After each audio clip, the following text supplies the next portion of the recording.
तो जानकारी होगी कि हमने ये जो अब ये चर संख्याएं, ये अचर संख्याएं, इनको हम अवयव, फलन के अंदर अवयव बोलते हैं। और जैसे कि ये जो रेखा खींची है इसको हम प्रतिबिंब बोलते हैं। तो इसको पढ़ते कैसे हैं? एक का प्रतिबिंब ए, बी का प्रतिबिंब बी, 3 का प्रतिबिंब सी। अगर इस तरफ से पढ़ेंगे तो ए का पूर्व प्रतिबिंब 1, बी का पूर्व प्रतिबिंब 2, सी का पूर्व प्रतिबिंब 3, ऐसे पढ़ते हैं एक्सेट्रा एक्सेट्रा। ठीक है, इस बॉक्स को हम ए मान लेते हैं, एक्स इस बॉक्स को हम बी मान लेते हैं, क्योंकि ए से बी में आपका फलन है। इस ए टू बी का मतलब होता है ए से बी में आपका फलन है, तो इसका मतलब ए से बी में आपका फलन है। ओके, ऐसे मान लेते हैं। तो देखिए अब इसकी परिभाषा क्या है, ये one one function, one one into function, onto function क्या होता है, एकाकी अंत आच्छादक फलन क्या होता है। देखिए पहले आपको एकाकी फलन समझना हो। एकाकी फलन क्या कहता है कि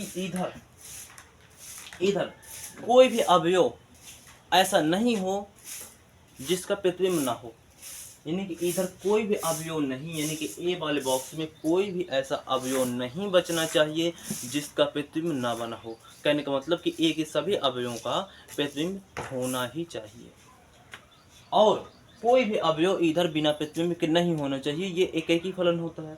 अच्छा, आच्छादक फलन किसे कहते हैं? आच्छादक फलन में कहता है कि बी में ऐसा कोई अवयव नहीं होना चाहिए जिसका प्रतिबिंब ए में ना हो। बी में ऐसा कोई प्रतिबिंब नहीं, कोई भी अवयव नहीं होना चाहिए जिसका प्रतिबिंब ए में ना हो। और बी में ऐसा कोई भी अवयव नहीं होना चाहिए जो बिना प्रतिबिंब के हो। तो ऐसा कोई अवयव नहीं है जो बिना प्रतिबिंब के हो, तथा ऐसा कोई भी अवयव नहीं है जो जिसका प्रतिबिंब ना हो। तो आच्छादक भी फलन हुआ और तथा वन वन फंक्शन हुआ। वन वन फंक्शन में कहता है कि ए का कोई भी अवयव बिना प्रतिबिंब के नहीं होना चाहिए। तो देखो कोई है क्या? नहीं है।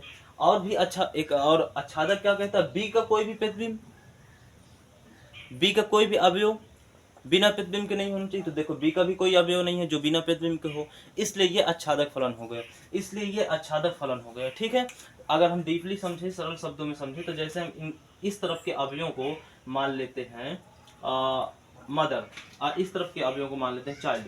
यानी कहने का मतलब कि एकाकी आच्छादक फलन किसे कहते हैं, कैसे पहचाने? तो देखो किसी भी बच्चे, कोई भी बच्चा बिना माँ के नहीं होना चाहिए, तथा कोई भी माँ बिना बच्चे के नहीं होनी चाहिए। जैसे हम इधर 7 लिख दें, क्या इस 7 का कोई भी प्रतिबिंब है बी में? नहीं है। यानी कि ये जो 7 है इसको हमने बच्चा माना ना, लड़का माना ना, इस लड़के की कोई माँ है? नहीं है ना। तो ये एकाकी आच्छादक फलन कहता है कि ऐसा कोई भी लड़का नहीं होना चाहिए जिसका माँ ना हो। अगर ऐसा होता है तो वो आपका एकाकी आच्छादक फलन होगा ही नहीं। तो देखो यहाँ पर जितने भी चाइल्ड हैं, जितने भी बच्चे हैं, सभी की देखो माँ मिल गई है, यानी प्रतिबिंब का मतलब मिलना। तो अब देखो माँ मिल गई है। देखो ये इस तरफ के मदर, देखो सभी माताओं का देखो बच्चे मिल गए हैं, यानी कि प्रतिबिंब का मतलब मिलना। ठीक है, अब कोई, यानी कि कोई भी बच्चा का बिना माँ के नहीं होना चाहिए, तथा कोई भी माँ बिना बच्चा के नहीं होनी चाहिए। अगर ऐसा होता है कि सभी माँ के देखो बच्चे हैं तथा सभी बच्चों के माँ है कि नहीं है, और सभी माँ के एक एक बच्चे होने चाहिए, और तथा सभी बच्चों की एक एक माँ होनी चाहिए। सभी माँ के एक एक बच्चे होने चाहिए, एक एक बच्चे होने चाहिए, एक एक बच्चे होने चाहिए। समझ में आया कि नहीं आया? समझ में आया कि नहीं आया? इसे हम कहते हैं एकाकी आच्छादक फलन। अब चलते हैं एकाकी अंतःक्षेपी फलन में। ये भी होता है F defined A to B होता है। इसको हम ए मान लेते हैं, इसको बी मान लेते हैं। एफ फलन है ना, ए से बी में डिफाइंड है ना, तो ऐसे हम प्रदर्शित कर देते हैं। देखो इसे हमने ऐसे कर दिया,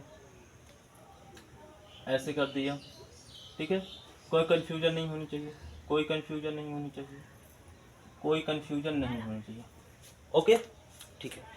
अब देखो एकाकी फलन कहता है, इसको हम मान लेते हैं, इस तरफ के अवयवों को मान लेते हैं बच्चा, इस तरफ के अवयवों को मान लेते हैं मदर। अब समझ रहा, अब ध्यान से समझना बच्चों। देखो इस तरफ का एकाकी फलन कहता है कि ए की बॉक्स का कोई भी अवयव, बोले तो बच्चा, ए के बॉक्स का कोई भी बच्चा बिना माँ के नहीं होना चाहिए। तो क्या इसमें कोई ऐसा बच्चा है जिसकी माँ नहीं अभी तक मिली है? कोई ऐसा बच्चा नहीं है ना, यानी हमने निश्चिंत हो गए कि भैया ये एकाकी फलन है। अब अंतःक्षेपी में चलते हैं। अंतःक्षेपी कहता है कि इधर कम से कम तो एक माँ हो, बी के अवयव में, बी वाले बॉक्स में कम से कम एक अवयव तो हो जिसका प्रतिबिंब बी में ना, ए में ना बने, कम से कम एक तो हो।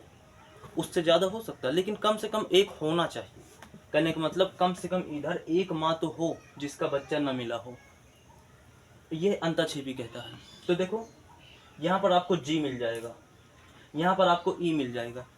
ये ई तथा जी इन दोनों का पृथ्वी में ए में नहीं है, यही तो अंतःक्षेपी कहता है कि ना हो। यही तो हम चाहते हैं, अंतःक्षेपी यही तो चाहते हैं कि कम से कम एक माँ तो हो, कम से कम एक अवयव तो हो। इधर तो दो दो अवयव हो तो ये और प्रसन्न हो गए, कह रहे यही तो चाहते हैं हम, बिल्कुल चाहते हैं ये, अर्थात ये अंतःक्षेपी हो गया। ठीक है, तो यानी कि इस तरफ का कोई भी अवयव नहीं होना चाहिए जिसका पृथ्वी में ना हो, और इस तरफ का कम से कम एक अवयव हो जिसका पृथ्वी में ए में ना हो।